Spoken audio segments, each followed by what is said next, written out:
मैं सर पूछ रहा था कि अब कराई। चाचा साथ आ गए हैं, चाचा भतीजे एक हो गए हैं, संगठन को जाहिर तौर पर बात है कि और मजबूती मिलेगी। 2024 का चुनाव भी एसपी और प्रसपा यानी कि अब प्रसपा समाजवादी पार्टी में हो गई है, तो साथ मिलकर ही लड़ेंगे चाचा भतीजे।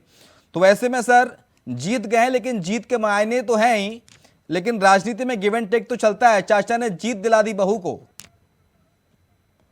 देखिए, जीत पूरे समाजवादी कुनबे की है, चाचा की है, माननीय राष्ट्रीय अध्यक्ष जी की है, माननीय डिम्पल यादव जी की है।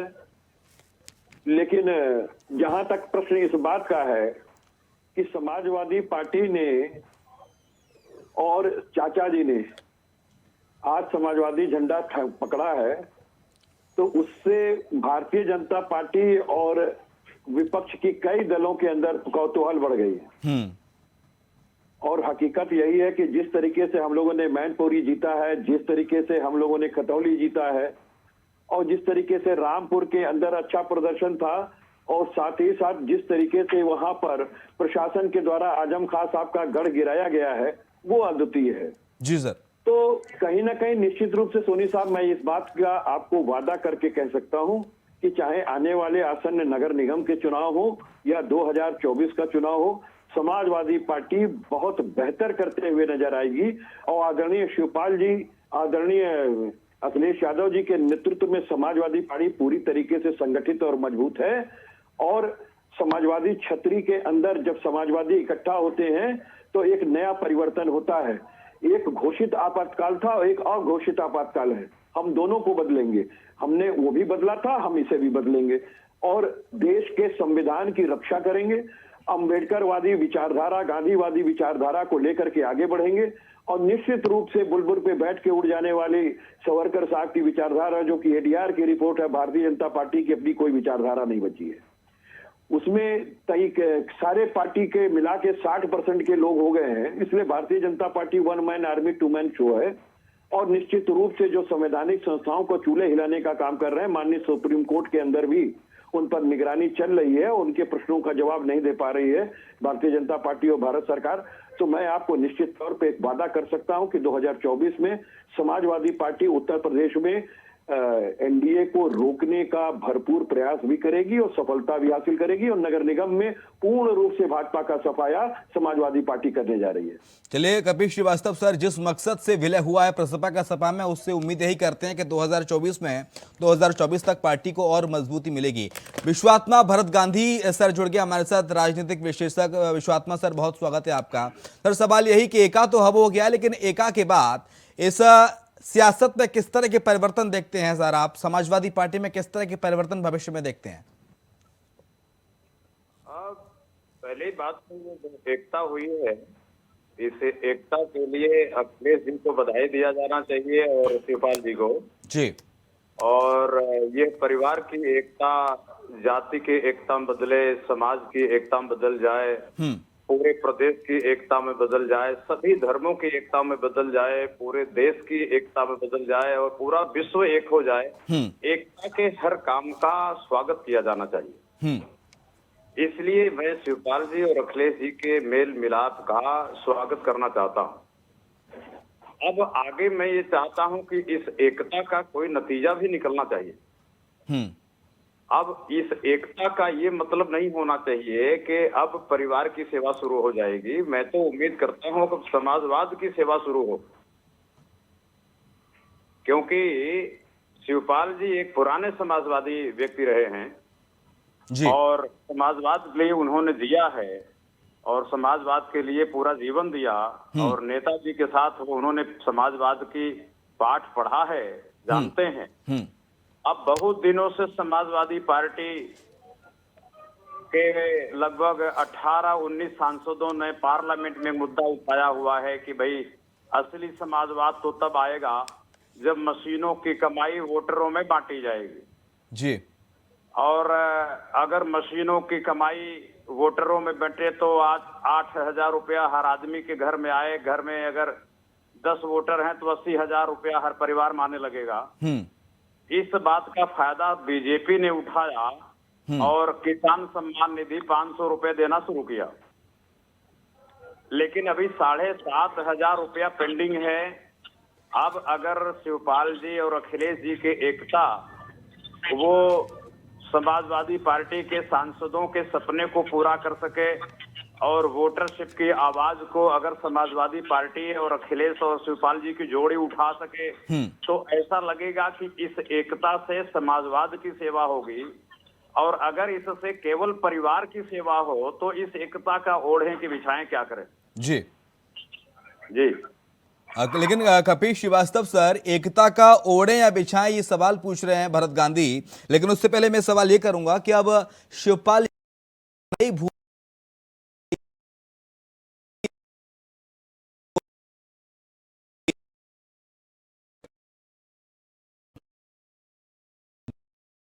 महत्वाकांक्षाएं तो सर होती हैं। देखिए, माननीय शिवपाल यादव जी घर के भी बड़े हैं और तजुर्बे भी बड़े हैं। जी पूरा उनका सम्मान समाजवादी पार्टी के अंदर है और समाजवादी पार्टी निश्चित तौर पर समाजवादी पार्टी की नीतियों का निर्धारण करना, उसकी सुरक्षा करना, उसकी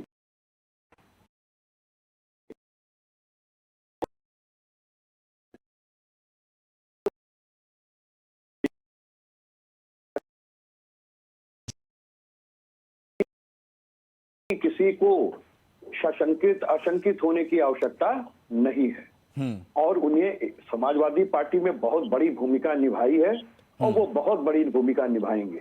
इसमें कहीं दो राय नहीं है, कोई दो मत नहीं है। याद होना चाहिए आपको कि जिस समय माननीय नेताजी की अंत्येष्टि होनी थी और पार्थिव शरीर रखा हुआ था, उस समय 5 से 7 लाख लोग वहां पर उपस्थित थे। उनके बीच में माननीय शिवपाल सिंह यादव जी ने खड़ा होकर के उनको समझाते हुए ये कहा था कि आज नेताजी के आदर्शों के रूप में, उनके प्रतिरूप के रूप में आज आपके बीच माननीय अखिलेश यादव जी आपके बीच में हैं और आप अब उन आदर्शों को उनके साथ लेकर आगे बढ़ें। हाँ। तो निश्चित रूप से माननीय नेताजी के स्थान पर जो है वो अब सारी भूमिकाएं जो है वो माननीय शिवपाल यादव जी इस पार्टी के अंदर वहन करेंगे। और आप याद रखें कि समाजवादी छतरी के अंदर जब नेता समाजवादी पार्टी के एक साथ इकट्ठा होते हैं तो ताकत एक और एक मिलके दो नहीं। लेकिन कपिल श्रीवास्तव सर, चर्चा ये चल रही है सियासी हलकों में कि अब शिवपाल यादव को नेता प्रतिपक्ष बनाया जा सकता है, क्या ऐसा कुछ है क्या?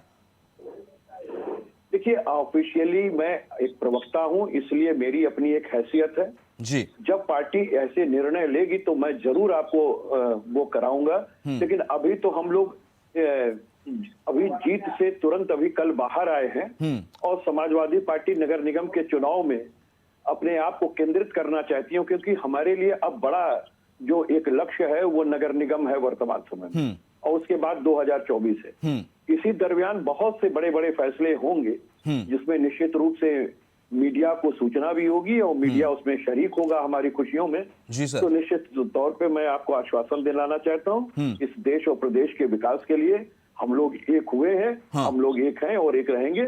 सबकी पार्टियों के अंदर भूमिका होती है, सभी कार्यकर्ता सभी नेताओं की भूमिकाएं होती हैं और किसी की भी भूमिकाओं को नगण्य नहीं किया जा सकता, ना नकारा जा सकता है। इसलिए समाजवादी पार्टी सामूहिकवाद में विश्वास करती है और हम सामूहिक कोई निर्णय लेते हैं वो आपको निश्चित रूप से कह सकते हैं कि समाजवादी पार्टी जो भी निर्णय लेगी उसमें माननीय राष्ट्रीय अध्यक्ष जी समेत तमाम बड़े नेताओं और माननीय शिवपाल यादव जी का उसमें विशेषकर निर्णय शामिल होगा। कपिल श्रीवास्तव सर, आपने अभी बात की थी कि सम्मान और स्वाभिमान बरकरार रहेगा क्योंकि शिवपाल यादव घर के बड़े हैं, एक तरह से अब तो मुलायम सिंह के बाद मुखिया ही कहे जाएंगे घर के। लेकिन बीजेपी सर कह रही है कि आपने तो शिवपाल यादव को पेंडुलम बना दिया था, फुटबॉल बना दिया था, बैठने तक के लिए सीट तक नहीं मिली, कुर्सी के हैंडल पे उन्हें बैठना पड़ा। देखिए, चक्कर ये है कि जिनको परिवार से नफरत है, जो परिवारवाद का तोहमत लगाते हैं, जो ब्रह्मा की सृष्टि के अगेंस्ट जाना चाहते हैं, जो परिवार वालों को लुटेरा और डकैत समझते हैं, भ्रष्टाचारी समझते हैं, मैं तो ये कहता हूँ माँ भारती की सेवा तो राजेंद्र प्रसाद देवी ने भी की थी, लाल बहादुर शास्त्री जी ने भी की थी, सभी परिवार वाले लोग थे। इसका मतलब ये थोड़ी ना होता कि अगर किसी ने किसी कारणवश अपनी पत्नी छोड़ दी और वो किसी ने जो है विवाह नहीं किया, सधुआ गया, तो मैं तो इस बात को ये कहते हैं कि आपकी का वो अपना जीवन है, लेकिन इससे जो है भ्रष्टाचार का क्या लेना देना है। भाई, इस देश में 4 बार इस प्रदेश में, लेकिन उत्तर सर जब प्रदेश में सम्मान की बात माननीय आती है तो फिर माननीय चाचा को नेताजी बैठने के लिए नेतृत्व सीट में भी मिलनी सरकारें चाहिए 3 सर। बार बनी, 1 बार राष्ट्रीय अध्यक्ष जी के कपिल बारे में श्रीवास्तव बनी। सर, जब सम्मान की बात आती है, घर के बड़े की बात आती है, तो फिर बैठने के लिए सीट भी मिलनी चाहिए बस में। मैं आपको बार बार कह रहा हूं, ये माननीय शिवपाल जी का अपने बड़े भाई के प्रति प्रेम था कि हम आपके साथ, आपके पीछे खड़े हैं। वो प्रेमवश वहां बैठे थे। अगर किसी के आंख में धूल पड़ी हुई है तो उसको साफ नहीं दिखाई देगा जी। और आंख में किरकिरी तो पड़ना स्वाभाविक है। जब शिवपाल जी और माननीय नेताजी और अखिलेश जी एक साथ होते हैं तो सबसे ज्यादा छटपटाहट किसको होती है? जिन्होंने आडवाणी जी की अपने ही घर में कोई इज्जत नहीं की, अभी पोस्टर पर से गायब है। अगर पोस्टर पे कहीं आडवाणी जी आपको दिखाई देते हो तो सराह लिया जाए, कहीं अटल बिहारी वाजपेयी जी दिखते हो तो सराह लिया जाए। यहाँ तो 1 मैन आर्मी 2 मैन शो हो चुका है। और एडीआर की रिपोर्ट है कि भारतीय जनता पार्टी की अपनी विचारधारा रही नहीं। 60% आयातित नेता हैं जिनको ये चुनाव लड़ाते हैं, जिनको ये मंत्री बनाते हैं और अपने कैडर से झंडा उठवाते हैं। यही काम करती है भारतीय जनता पार्टी। तो हम कहेंगे, बार बार ये आपसे निवेदन करेंगे कि भारतीय जनता पार्टी स्वयं में सिर्फ एक छलावा है, एक दिखावा है और भ्रष्टाचार इस कदर है इस पार्टी के अंदर कि जिस दिन ये सत्ता पर से उतरेगी उस दिन आपको दिखाई देगा कि ये पार्टी कहां खड़ी है। लेकिन विश्वात्मा भरत गांधी सर, अगर ये कहें तो कोई अतिशयोक्ति नहीं होनी चाहिए कि बहु डिंपल यादव की जीत में सबसे बड़ा हाथ रहा है शिवपाल यादव का। अगर वो नहीं होते तो शायद मुश्किलात बहुत आ रही थी अखिलेश यादव के सामने। और 2,88,000 वोटों के अंतर से इतनी बड़ी जीत डिंपल यादव की, साथ ही जिस विधानसभा क्षेत्र से विधायक हैं शिवपाल यादव चाचा के क्षेत्र से, जसवंत नगर से 1 लाख वोटों के मार्जिन से जीती हैं डिंपल। देखिए, मैं ये मानता हूं कि ये जो जीत हुई है ये क्रेडिट पूरी तरह से शिवपाल जी को जाती है जी।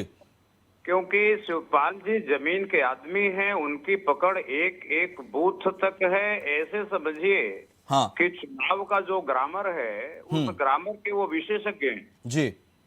और उस विशेषज्ञ की कमी का बहुत खामियाजा समाजवादी पार्टी को इतिहास में उठाना पड़ा। अब भविष्य में शिवपाल जी जुड़ गए हैं तो इसका लाभ समाजवादी पार्टी को मिलेगा, इसमें कोई भी दो मत नहीं है। अब ये अलग बात है कि अगर समाजवादी पार्टी को उनका लाभ मिलेगा तो क्या समाजवादी पार्टी या अखिलेश उनको वो हैसियत भी देंगे जिसके वो हकदार हैं। तो अब भविष्य में देखा जाएगा कि ये अखिलेश जी और उनके बीच आपस में समन्वय बना रहता है या फिर मान सम्मान के सवाल को लेकर के फिर से तोतू मैं शुरू हो जाती है। ठीक है सर, यही बड़ा सवाल है कि मान सम्मान जो बरकरार रहेगा क्या या फिर नहीं रहेगा। इसी सवाल को जानने की कोशिश लगातार अब कर रहे हैं। ओपी सिंह जुड़ गए हैं, प्रवक्ता भारतीय जनता पार्टी के। बहुत स्वागत है ओपी सिंह सर आपका। सर, अब चाचा भतीजे साथ हो गए हैं, पूरा परिवार एक हो गया है, यानी कि बीजेपी के लिए सीधी चुनौती अब आपको और ज्यादा कड़ी मेहनत करनी होगी सर। जी, आपने बिल्कुल सही कहा। भारतीय जनता पार्टी कड़ी मेहनत हमेशा करती आ रही है और लेकिन सर कड़ी मेहनत रंग नहीं लाई मैनपुरी के लोकसभा उपचुनाव में। ठीक है, एक मैनपुरी, देखिए मैनपुरी का मामला दूसरा था। मैं उससे इनकार नहीं कर सकता हूँ, समाजवादी पार्टी को वह जीत हासिल हुई है, लेकिन ये परिवारवाद से हुई है। और परिवार में कौन अलग होता है, कौन जुड़ता है, इसका लाभ हानि पार्टी समझे, क्योंकि इनके यहाँ पार्टी ही परिवार है, परिवार ही पार्टी है। इसके अलावा देखिए कुछ है नहीं। आप देखिए ना जिस आवाज हमें नहीं मिल रही सोनी साहब। कैंडिडेट घोषित होते हैं परिवार। ओपी सिंह सर की आवाज नहीं मिल पा रही है, कपिल श्रीवास्तव जी को जरा से कनेक्ट करें ऑडियो को। ये सब परिवारवाद में जी। तो इसका लाभ हम जो भी होना समझे, अपन समाजवादी पार्टी समझे, उससे भारतीय जनता पार्टी को कोई लेना देना नहीं है। भारतीय जनता पार्टी 2014 से जो उसका विजय रथ निकला है उसको शिवपाल जी के कोई फर्क पड़ने वाला नहीं है। नहीं, लेकिन ओपी सिंह ये तो मानना पड़ेगा कि चुनौती तो सीधे आपको समाजवादी पार्टी देती नजर आ रही है, क्योंकि उत्तर प्रदेश के मुख्यमंत्री योगी आदित्यनाथ 2 रैलियां कर चुके थे, 2 दौरे लगातार कर चुके थे मैनपुरी में रघुराज शाक्य के पक्ष में। ब्रजेश पाठक तो डेरा जमाए बैठे थे सर मैनपुरी में, उसके बावजूद भी आपकी नाक के नीचे से सीट को निकाल के ले गए समाजवादी पार्टी। लेकिन आपने ये नहीं देखा कि एक राष्ट्रीय नेता चुनाव ऐसे लड़ रहे थे जैसे ग्राम प्रधानी का चुनाव लड़ रहे हो। जो अरे ये सर कहते थे आपसे सवाल राष्ट्रीय पूछे तो नेता, आप भी तो कहते हैं कि हम भारतीय जनता चुनाव- पार्टी किसी भी चुनाव को हल्के में नहीं लेती और गंभीरता के साथ लड़ती है। ऐसा है, तो ऐसे ही समाजवादी पार्टी कह रही है। लोकतांत्रिक पार्टी, एक सेकंड, भारतीय जनता पार्टी लोकतांत्रिक पार्टी है। जी। भारतीय जनता पार्टी जनता का सम्मान करती है। हम्म। भारतीय जनता पार्टी चुनाव में जनादेश जो होता है जी। उसको सिरोधार्य करती है। ये वो पार्टी नहीं है जो हार का ठीकरा कभी ईवीएम पर, कभी डीएम पर, कभी चुनाव आयोग पर, कभी जिला प्रशासन पर, कभी लोकतंत्र। तो ये वो पार्टी ने, पार्टी सीधे स्वीकार की। ठीक है, हमारे मुख्यमंत्री जी ने डिम्पल यादव के जीतने पर रामपुर में हम जीते हैं, ऐतिहासिक जीत हमारी हुई है। कभी वहाँ भारतीय जनता पार्टी कमल नहीं खिलता, हमने वहाँ जीता है। तो हमारे मुख्यमंत्री ने तो ऐसा तो नहीं किया केवल रामपुर के विधायक को उन्होंने ट्वीट करके बधाई दिया और खतौली और मैनपुरी को नहीं दिया, उन्होंने सबको दिया। हमारा नियम ही है सबका साथ, सबका विकास, सबका विश्वास। हम तो ठीक है, सबको साथ ठीक है। चलते हैं। हाँ, ठीक है, ये- कपिल श्रीवास्तव सर, कपिल श्रीवास्तव सर, इससे पहले उत्तर प्रदेश में जो उपचुनाव हुए विधानसभा के, कैसे उनकी पार्टी आऊंगा ओपी सिंह जी आपके पास। कपिल श्रीवास्तव सर, इससे पहले जो उत्तर प्रदेश में विधानसभा चुनाव हुए, उपचुनाव हुए, उसमें समाजवादी पार्टी को मुंह की खानी पड़ी। यानी कि मामला यह है कि वक्त रहते अखिलेश यादव समझ गए थे कि बिन चाचा सब सुन, चाचा को साथ लाना पड़ेगा और ये मजबूरी है। देखिए, राजनीति में कभी कोई मजबूरी नहीं होती है, सहयोग होता है। मजबूरी तो शब्द होता ही नहीं है राजनीति में, क्योंकि खेत मेड़ की लड़ाई नहीं है। ये जनसेवा की बात है कि हम अपनी नीतियों से सेवा करना चाहते हैं। जनता की सेवा के लिए राजनीति होती है, मेवे के लिए नहीं होती है।